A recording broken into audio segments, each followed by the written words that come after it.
الحمد لله وكفى وسلام على عباده الذين اصطفى أما بعد فأعوذ بالله من الشيطان الرجيم بسم الله الرحمن الرحيم فمن يريد الله أن يهديه يشرح صدره للإسلام وقال النبي صلى الله عليه وسلم بعثت معلما بعثت لأتمم مكارم الأخلاق سبحانك لا علم لنا إلا ما علمتنا إنك أنت العليم الحكيم اللهم انفعنا بما علمتنا وعلمنا ما ينفعنا سبحان ربك رب العزة عما يصفون وسلام على المرسلين والحمد لله رب العالمين. درود شريف. اللهم صل على سيدنا مولانا محمد في أول كلامنا اللهم صل على سيدنا مولانا محمد في أوسط كلامنا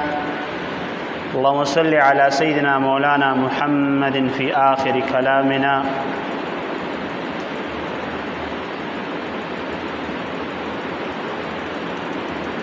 وجواب باندې اقرار د زړه نه تصدیق او پورا وجود په نیک اعمالو کې سړی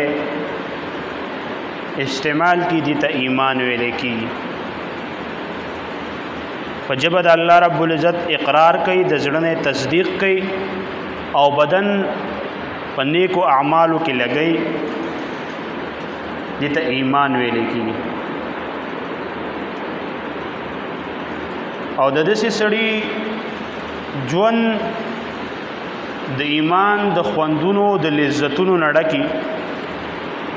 چې الله رب العزت خپل رب غني بل څوک ورسره پکې شریک نه غني. پیغمبر علی السلام د الله بندو خاتم النبیین غني او تمام ارکان د زړه نه مني د الله اطاعت کوي د جنت او د جهنم عقیده پاغي باندې دا ایمانی د دې خبرو په وجه باندې د دې سړی په زړه کې یو جدا قسم تبدیلی راځي او دغه تبدیلی په بنیاد باندې د دې سړی د خبرو د سوچ انداز هغه بدل شي. په هر کار کې هغه ترجیح د الله او د الله د رسول فیصلو لور کوي. د رزق ګټلو معیار د هغه بدل شي. مطلب رزق ګټل نه بلکې حلال ول ترجیح ورکول او د حرام نه خپل ځان ساتلی. یعنی د دې سړي په گفتار کې په کردار کې نمایه فرق محسوس کیږي. بظاهر انسان ته هغه شان ښکاري څرنګه چې مخ کیو لیکن دننه په انسان کې ډېر لوی تبدیلی راغلی. روحانی نظام د دې سړی صحیح شوی او پزړه کې د لکه د سمندر په شانتي چپی د زړه نه یره ختم شوی. د ایمان جرأت او بهادری د دې سړي په زړه کې پیدا شوی. د دې ایمان په وجه باندې او د دې مثال قرآن کې الله رب العزت موږ ته ښودلی دی. کله چې موسی علیه السلام الله رب العزت د فرعون طرف ته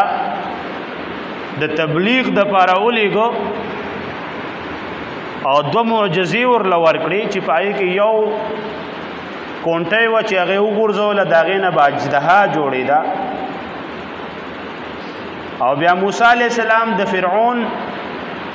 په دربار کې هغه معجزه ښکاره کړه نو فرعون په هغه باندې د جادوګر نوم کېښودو. او بیا یو ورځ یو ټاکله چې په دې ورځ باندې به زه جادوګران راولم او تاسو به مقابله کوي. هغه ورځ راجمع شو او د ټولي دنیا نه ټاپ جادوګران را جمع کړي وو او د مقابلې نه مخکې هغه خلک فرعون ته په دربار کې کېناستل جادوګران او د دې خبرې تقاضا یې ته وکړه چې موږ له به ته څه راکې نو هغه ورسه د مال او د دولت او د عهدې او د کورسۍ وعده وکړه چې د دې سړي نه مې خلاص کوي څومره مال چې غواړئ څومره جایداد چې غواړئ څومره ځمکه چې غواړئ او څومره عهدې چې غواړئ هغه به درکړمه لیکن د دې سړي مقابله وکړئ او د ده د مقابلې کې فتح تاسو راوړئ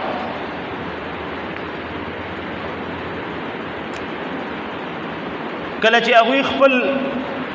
پړې او چوکې وغورځولې او د هغې نه ماران ساز شو او موسی علیه السلام د الله رب العزت په حکم سره خپله کونټۍ وغورځوله او د هغې نه اجدها سازه شوه نو قرآن د هغې تذکره کړې فالقى موسی عصاه فاذا هي تلقف ما یأفکون نو چې موسی علیه السلام کونټۍ وغورځوله نو د هغې نه داسې اجدها سازه شوه چې هغه هغوی اکمر سره راوړي وو اکماران لړمانانو هغه په نوړۍ کې ټول راتاو کړل او هغه یې وخوړل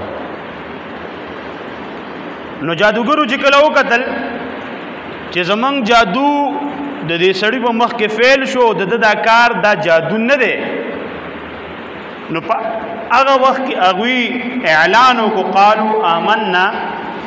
برب العالمین رب موسی و هارون چې موږ د موسی علیه السلام او د هارون پر رب باندې ایمان راوړو چونکه ورځ د مقابلې او د کال نه ورته انتظار کړو او د فرعون امید خودو چې موسی علیه السلام بنن مقابله بیلی او چې کله یې وکتل چې په دې دومره غټه ورځ باندې چې په زرګونو په لکونو خلک ناست دي او ما ویل چې د یو موسی نه به خلاص شو دلته خو نور موسی راته پیدا شو کم جادوګر چې مقابلې له راغلي او هغوی هم د هغه د ایمان اعلان وکړو چې زموږ هم په ده باندې ایمان دی او د ده په رب باندې ایمان دی نو په هغه وخت کې فرعون اعلان وکړو چې تاسو له به زه د سختې نه سخته سزا درکړم او هغه سزا قرآن ذکر کوي لأقطعن ایدیکم وارجلکم من خلاف ثم لأصلبنکم اجمعین خپې لاسونه به هم کټ کړمه د الټه طرف نه او بیا به تاسو د کجورو په ونو کې ځوړند کم پانسي به درله درکړمه او دا صرف دمکی نه وه تاسو ته پته ده چې فرعون د خدای دعوه کړې وه او په خپل بادشاهت کې به قسم قسم سزاګانې ورکولې قرآن د هغه لقب ذل اوتاد راوړی د میخونو والا یو تفسیر د هغې نه دام دی چې چاله به عذاب ورکو سزا به یې ورکوله نو هغه سړی هغه به راونیو په دربار کې به د هغه په خپو په لاسونو باندې میخونه په ژوندینې ټک وخل سرمنې به د خلکو نه په ژوندینې ولاړولې او داسې بادشاهت یو چې اویا زره ماشومان هغه د مور په غېږه کې قتل کړي او چا د هغه نه پوښتنه قدر هم نه ده کړې چې دا ته ولې کې نو دلته هغه چې دا کومه دمکي ورکړه چې خپې لاسونه به هم کټ کړم او پانسي به درکړم نو دا صرف دمکي نه وه د خولې وینا نه وه حقیقت کې هغه دا کار کول غوښتل او چاله سزا ورکوي هغې خلکو لا چې راغلي د موسی علیه السلام مقابلې له لیکن چې کله یې وکتل چې دا مقابله د جادو نه ده او هغوی ایمان راوړو د هغوی د ایمان 15 سکنډه لا شوي نه دي تازه مسلمان شوی دی اوسه پورې هغوی د اسلام هغه احکامات په خپل ځان باندې لا راوستي نه دي هغې لا ادا کړي نه دي نوي نوي مسلمانان شوي دي او هغوی ته دمکی ملاویږي او دمکی د قتل او د پانسۍ ملاویږي نو په هغه وخت کې هغوی څه وایي هغوی وایي چې صرف دوه الفاظ یې راوړو فقضي ما انت بقاضٍ وکړه چې څه دې زړه غواړي محاوره ترجمه د هغې دا کېږي پښتو کې ویلی کېږي لاس د اخلاص او توره د تیره چې څه کولی شي تا ته اختیار دی اوس انسان سوچ وکړي چې دا د 2 ملټو مسلمانان دي 2 منټه د دوی د ایمان کېږي او دوی ایمان راوړی دی او لاول راغلی په لالچ د عهده او د مال او د ترقۍ باندې وو او د دې نه مخکې دوی د مرګ نه یریدل او چې کله ایمان راوړو نو بیا څه کوي مرګ سره ډغره وهي مرګ له ورته غاړې وځي بیا خپل سر په خپل لاس کې نیولی دی او هغه سړي ته چې هغه ځان ته خدای وایي او د دنیا بادشاهت د هغه سره په لاس کې دی هغه ته وایي چې څه دې زړه غواړي کوه اوس دوی کې دا جرأت او بهادري دا د کوم ځای نه راله دا صرف او صرف د ایمان د وجې راله چې دوی کله ایمان خپل زړه ته ننباسو نو د ایمان د وجې نه په دوی کې یو غیرت رالی یو جرأت پکې رالی یو بهادري پکې راله او د هغې جرأت او د بهادرۍ شکل دا ده چې بیا انسان د چا نه یریږي نه نو هر کله چې ایمان زمونږ زړه ته کوشو او په اعضاو جوارحو سره هغه ایمان موږ ښکاره کو او د ایمان خوند او لذت موږ محسوس کو نو بیا د چا یره دا به زمونږ په زړه کې نه وي بیا به د چا نه یریږو موږ نه بیا که هر څومره مضبوط نه مضبوط او د طاقتور نه طاقتور انساني او حکومت او ریاست نو انسان د هغې سره ډغرې ته تیار ولاړ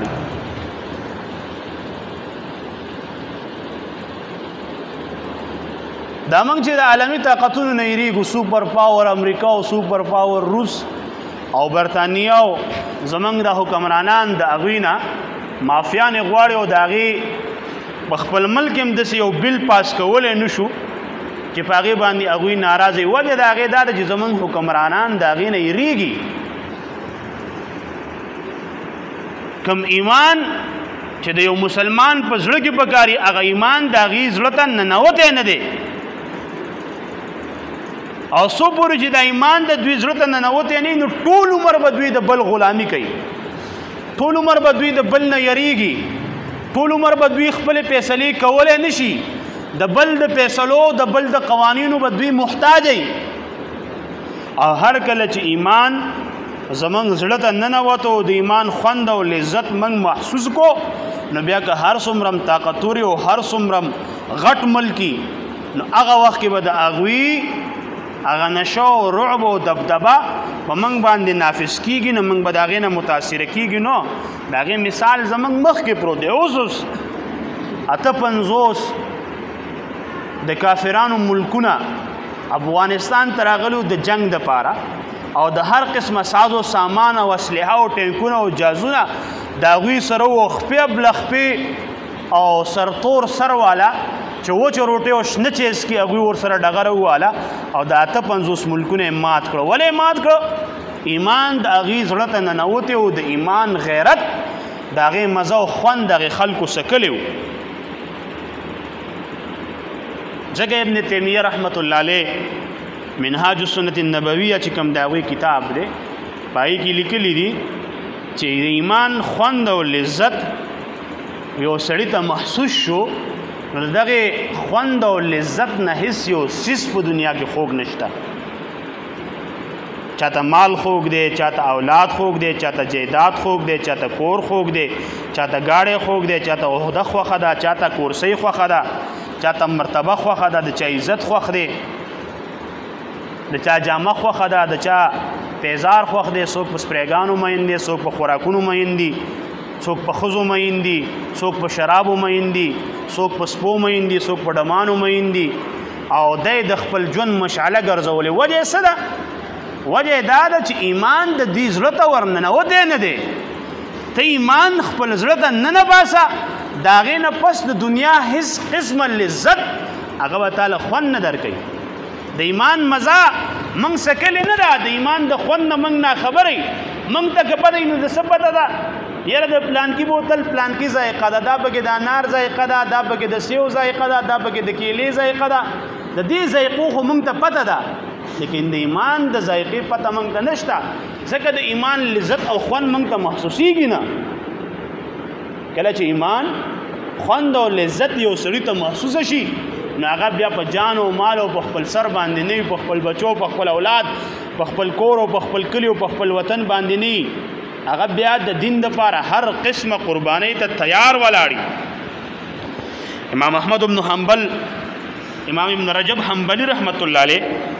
د هغوی نه چا په فتح الباری کې نقل کړي دي چې کله د یو سړي په زړه کې د ایمان خوند پیدا شي نو د ایمان د خوند د وجې نه فوراً دا سړی ګناه پرېږدي. اوس یو سړی ځان ته مؤمن هم وایي، ځان ته مسلمان هم وایي او ګناه هم کوي، نو مطلب دا دی چې د ایمان خوند د سکلی نه دی. که د ایمان خوند د سکلی وی د به ګناه کوله نه. دا ګناه کول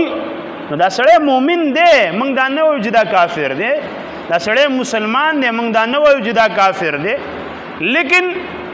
ایمان یې زړه کې دی، لیکن د ایمان خوند او لذت هغه یې لا سکلی نه دی.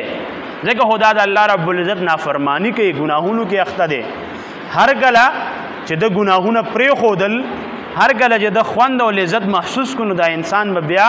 د الله رب العزت نافرمانی نه کوي. دا انسان به بیا د الله رب العزت خلاف تک ته تیار نه. او فرمایي چې د دې مثال هم قرآن کې شته. یوسف علیه السلام په مصر کې د باچا ښځې زلیخې د ګناه دعوت ورکو، او ښځه چې خپله چاله د ګناه دعوت ورکړي نو مطلب دا چې هلته د یرې خطره نه وي، لیکن د هغې باوجود هغه ځان د هغې ښځې نه محفوظ وساته. او چې کله به ده باندې تهمت ولګېدو، تهمت کې دا بچم شو، پاکم شو، صفاییم الله رب العزت د یو زانګو د ماشوم په ذریعه سره ورکړله. بیا هم چې کله د جیل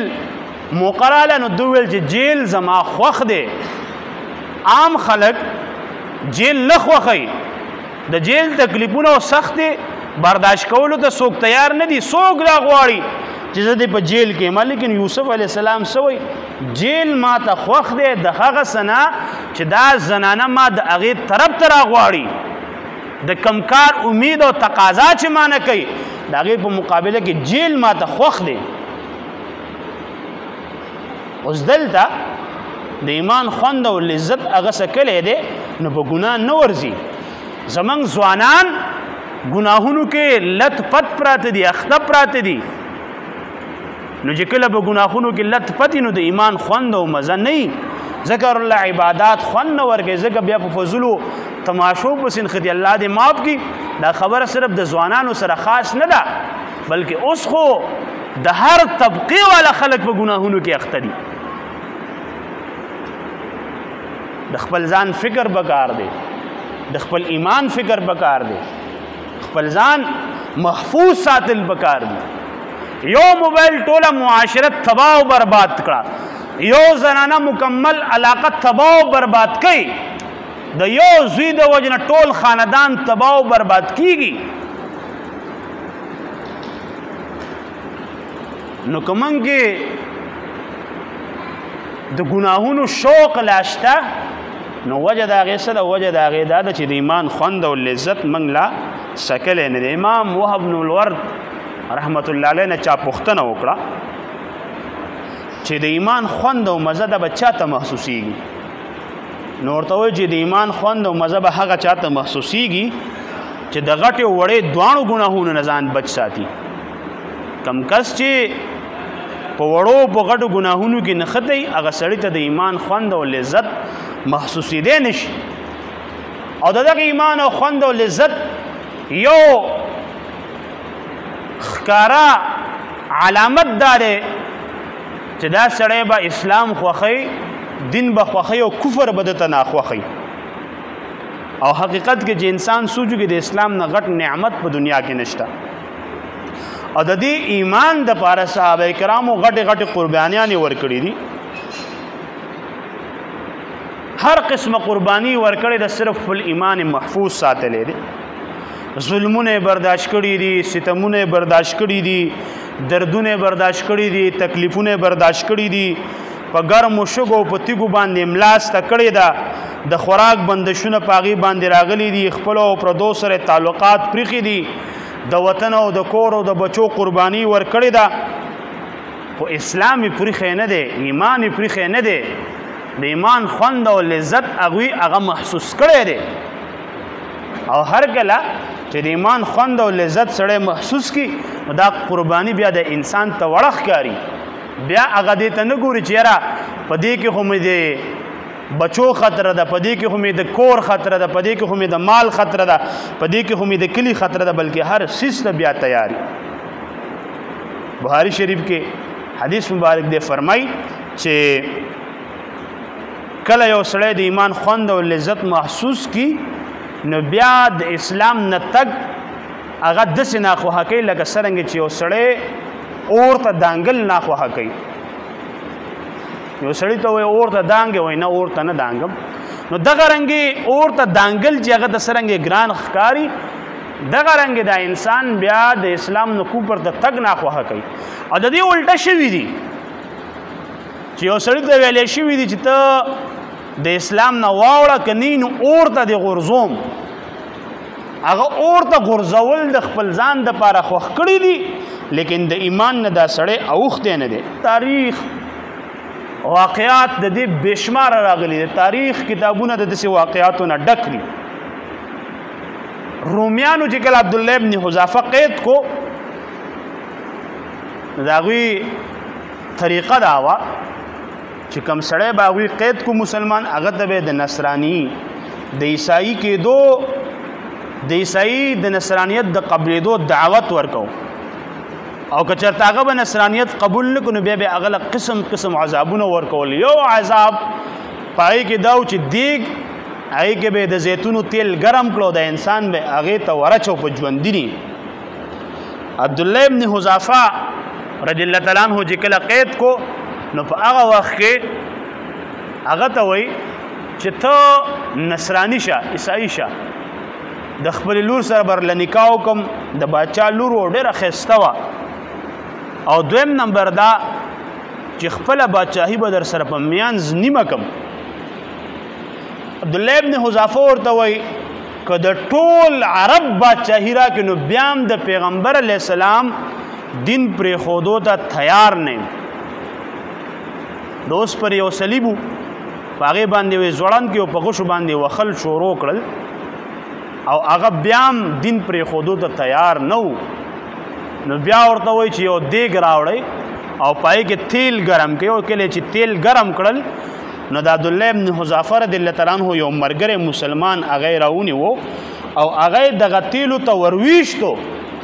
او فرمای فاذا هي عظامه تلوح چې څنګه ور واچو نو د هغه غوښه فورا وسوځېده صرف اډوکې پاتې شو چې هغې پړک وخو بیا ورته وایي د ایمان نه واوړه نصراني شه هغه ورته وایي نه دې ته تیار نه یم نو بیا دوه روایت دي بعضو روایتو کې راځي چې دی ورغورځو په دغه وخت کې بعضو روایتو کې راځي چې دی جیل ته واچو قیدخانې ته واچو قسم قسم لالچونه ورکول خوراک په هغې باندې بند کړی شو یو ورځ یې راوکاږه ورته وایي چې ستا هغه د زړې خبرې باره کې څه خیال دی هغه ورته وایي زه په خپله واده کلک ولاړ یم دین پرېښودو ته تیار نه یم نو دې کې ګرم کو چې کله یې ورغورځو نو دغه وخت کې دوی داسې لږ جړغونې غونته کې شو نو هغه باچا وایي چې ری ولې کېدی شي ویرېده ورته وایي ولې زه جړغونې غونته کې شو ویل جړغونې په دې باندې شومه چې زما صرف یو نفس دی یو روح دی د دیګ ته به اوس ور وغورځېږم او هغه به څه شي ختم به شي مړ به شي کاش چې زما د هر اخته په بدله کې یو روح وی او د هر اخته په بدله کې چې کوم یو روح وی دا د پیغمبر علیه السلام په دین باندې په ناموس باندې قربان شوی وی باچا ته محسوسه شوه چې دی ایمان سره ډغره وخل لا ګران دي استما ویلې چې ایمان د کوم سړي په زړه کې راشي او د ایمان خوند او لذت محسوسه کی نو بیا غر سره هم ډغرې ته تیار نو بیا باچا په شا باندې شو ورته وایي چې په یو صورت دې معاف کوم هغه دا چې ته راپاسو زما د تندي نه چپه واله تام پرېږدم او ستاسو چې څومره ملګري دي دا ټول پرېږدم هغه فورا راپاسېد او د هغه تندي نه چپه واخیست او باچا هم هغه خلک پرېښود اوس دا یو سړی و او د هغوی په ملک کې و د هغوی په قیدخانې کې و د هغوی په دربار کې و د هغوی د باچا مخ کې دی او څومره په جرأت او بهادرۍ سره د هغه مقابله وکړه دې ته ایمانی غیرت ویل کېږي. او بیا چې کله واپس رالل نو عمر رضی الله تعالی عنہ ته پوښتنه وکړه د پیغمبر علیه السلام په منبر باندې راوستو کېنو ورته دا قصه موږ ته واوره تاسو څه وشو. هغه ورته مکمل قصه واوروله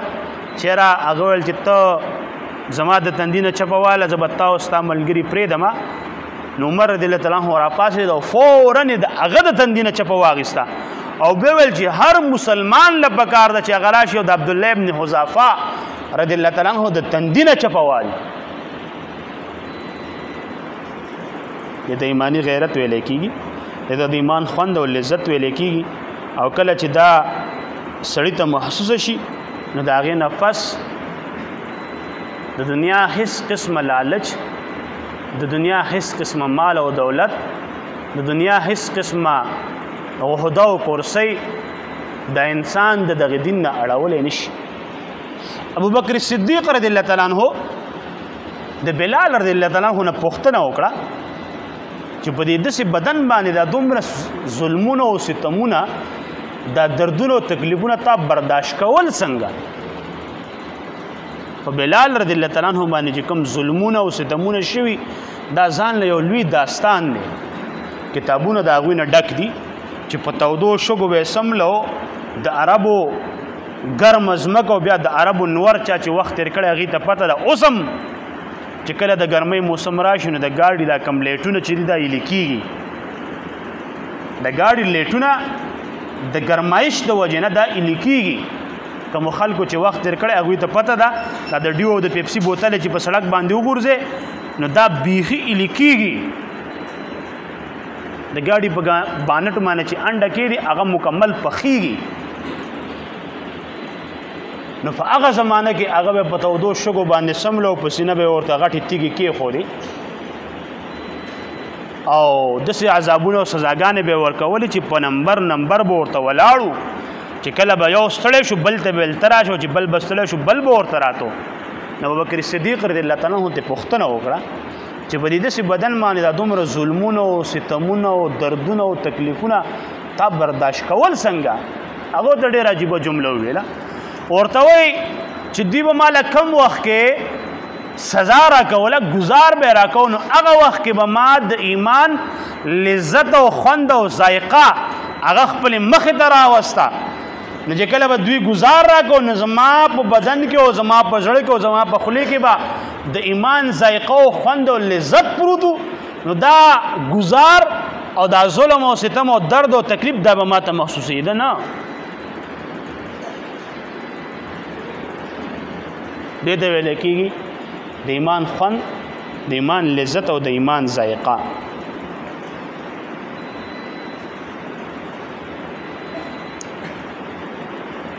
کله چې مسلمانان حبشي ته د هجرت باندې لاړل او بیا د مکې مشرکان باچا ته د مسلمانانو خلاف د لمسولو دپاره یو وفد ولیږو او د هغې نه د معلوماتو دپاره هرقل باچا ابو سفیان خپل دربار ته راوغوښتو. نو د هغه نه د پیغمبر علیه السلام په باره کې پوښتنه وکړه. نو په هغې کې یو پوښتنه دا هم وه چې دا کوم خلک ایمان راوړي دا کمیږي که دا سیوا کېږي؟ نو ابو سفیان ورته وایي چې یاره کوم خلک ایمان راوړي دا ورځ په ورځ سیوا کېږي، کمیږي نه. څوک داسې شته چې په هغه باندې دین راوړی، د هغه په دین باندې ایمان راوړی بیا ته واپس شاته تللی ویل نه داسې نشته دی. نو په هغه وخت کې هغه د هرقل باچا ورته وایي وکذلک الایمان حین تخالط بشاشته القلوب، چې کله د ایمان د خوند او مزه د سړي جسم ته ور واوړي او هغه محسوسه کړي نو بیا سړی د ایمان نه اوړي نه. کافر باچا ته هم د هغې پته وه چې د ایمان خوند او لذت هغه څه دی. اوس که سوچ وکئ موږ ځان ته ایماندار وایو، مؤمنان وایو، مسلمانان ځان ته وایو، موږ کې مونځګزار هم شته او بېلماز هم راکې شته، د ګیري والا هم شته او بې ګیري والا هم شته، د حلالو والا هم شته او د حرامو والا هم شته دیندار هم شته د دیندار نه مراد دا چې نیک عمل هم شته او بد عمل هم شته لیکن ټول خپل ځان ته موږ وایو مؤمنان وایو مسلمانان خپل ځان ته وایو یو سړی مونځ کوي نو که ځان ته مسلمان وایي زه مسلمان دی یو سړی مونځ نه کوي ځان ته مسلمان وایي یو سړی د پیغمبر علیه السلام د طور طریقو ښکاره الټه روان دی او بیا هم ځان ته وایي چې زه مؤمن یم زه مسلمان یم او د پیغمبر علیه السلام سره د مینې او د محبت دعوه لرو نو تاسو خپله سوچ وکئ یو سړی مونځ نه کوي چې د پیغمبر علیه السلام د سترګو یخوالی دی پیغمبر علیه السلام ته معراج کې ملاو شوې تحفه ده یو سړی د پیغمبر علیه السلام په سنت باندې روزانه چاړه لګوي او دعوه لري زما د پیغمبر علیه السلام سره مینه ده د پیغمبر علیه السلام حکمونه او طریقې د سحر نه واله ماښامه پورې په سوونو باندې ماتئ مړی او ژوندی غم او خادي د الله او د الله د رسول حکمونه پرېږدي په رسمونو او رواجونو باندې کوي په ودونو کې ډمتوب او تماشې کوي د حلال او د حرامو تمیز یې ورک کړی دی د مال د جمع کولو په کوشش کې دی سود ته نه ګوري دوکې ته نه ګوري ملاوټ ته نه ګوري د خلکو نسلونه یې تباه کړل نشې ایس او چرس او افیم خرڅئ د خلکو ځوانان یې تباه کړل او وایو چې موږ مسلمانان یو موږ مؤمنان او زموږ د پیغمبر علیه السلام سره مینه ده نو تاسو وایئ چې دا سړی په دې دعوه کې رښتونی دی یو سړی وایي زما د پیغمبر علیه السلام سره مینه ده د پیغمبر اسلام سنت خو ګیره پرېښودلو چاړه به ولې لګي یو سړی وایي زما د پیغمبر علیه السلام سره مینه ده د پیغمبر علیه السلام د سترګو یخوالی دی مونځ ولې نه کوي یو سړی وایي زما د پیغمبر علیه السلام سره مینه ده او چې د پیغمبر علیه السلام طور طریقه راشي نو د هغې په مقابله کې بیا د یو ساینس فلسفه او یا د ساینسي یو قول له ترجیح ورکوي په دین پسې خندا کوي د پیغمبر علیه السلام په صورت سیرت پسې بیا ټوکې کوي نو تاسو وایئ چې دا سړی په دې خبره کې رښتونی دی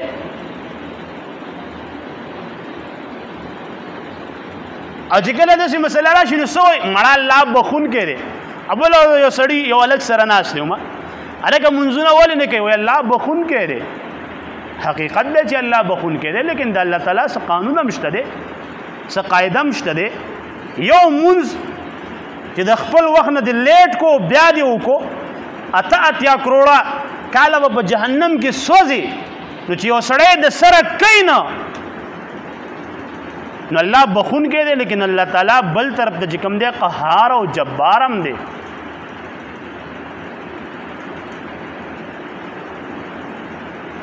په وړه وړه خبره باندې قومونه رانیولي دي او ویلې عذابونه ورکړي دي او دی چې الله بخونکی دی الله بخونکی دی چې الله بخونکی وي نو بیا دا منځونه څه دپاره و بیا د پیغمبران څه دپاره راتله نو په دې خبرو باندې خپل ځان لا امیدونه مه ورکوئ شیطان هم په دې خبرو باندې ګمراه کوي حقیقي ایمان هغه خپل زړه ته کوز کوي او حقیقي ایمان څه دی هغه دا دی چې په خولې دی د یو الله د عبادت اقراری زړه نه دی تصدیقي او اعضاء او جوارح په هغې باندې ستا نیک عمل جاری د الله حکمونه او د الله د رسول فیصلې او سنتونه هغه د تمامو کائناتو نه غوره د الله سره شرک نه کې د حشر نشر عقیده ستا مخې ته پرته وي نو ژوند به هم د خوندونو ډکي د مزو به ډکي او د ایمان حقیقي لذت او خوند هغه به ستا زړه ته کوز شوي او څو پورې چې د ایمان خوند او لذت د زړه ته کوز شوی نه وي نو تا کې به یری بهادري به در کې نه وي غیرت به در کې نه وي من حیث الملک چې موږ وګورې نو زموږ څومره چې د کورسۍ طبقه د حکمرانان دي نو هغه ولې د غټو ملکونو نه ایریږي په سونو کیسونه زمنګ په ملک د ختم نبوت د قانون پراته دي چې هغوی ګستاخي کړې په هغوی پانسي ختلې ده آئین قادیانې کافر کړی دی اوسه پورې د آئین چې کوم د دوی نافذ کولی نه شي اوسه پورې د خلکو له دوی سزا ورکولی نه شي ولې د امریکې نه هېرېږي د برطانیې نه هېرېږي د بار ملکونو نه هېرېږي ولې په موږ باندې به د هغوی امداد بند شي نو موږ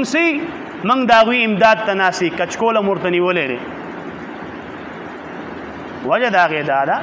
چې دغې حکمرانانو ایمان د هغې زړه ته کوز شوی نه دی د ایمان خوند او لذت هغوی محسوسه کړی نه دی او کله چې د ایمان خوند او لذت محسوسه شي نو بیا د الله حکم او فیصله د ټولې دنیا نه هغوی ته درنی